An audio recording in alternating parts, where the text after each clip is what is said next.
première chose qui me semble le plus important, c'est remettre les gens en lien, les uns avec les autres. Parce que ce qu'on voit, c'est que chaque personne vit comme un individu seul.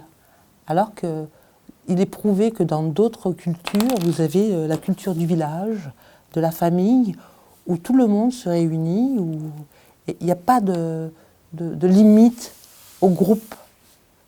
Le voisin devient de la famille devient des amis, et tout le monde s'entraide. Et c'est une notion qui se perd. Et les gens sont seuls, mais vraiment seuls, à tous les niveaux, financièrement, intellectuellement, affectivement. Il y a moins d'échanges. Et ça crée des dépressions.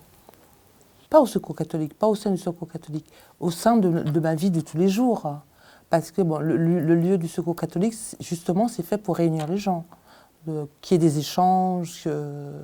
C'est le lien, c'est de créer des liens. Ça, il faudrait qu'il en ait un peu plus de cadre comme cela pour que les gens renouent avec l'autre, qu'ils n'aient pas peur de l'autre. L'autre, c'est pas un danger. L'autre, c'est un apprentissage, une ouverture.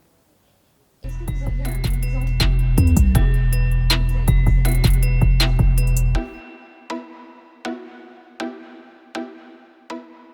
Ben là, je fais partie d'une association et dans ce groupe, vous avez des gens qui viennent d'horizons divers et ils n'ont rien en commun et il se trouve que ce lieu, c'est le lieu commun qui met les choses en commun.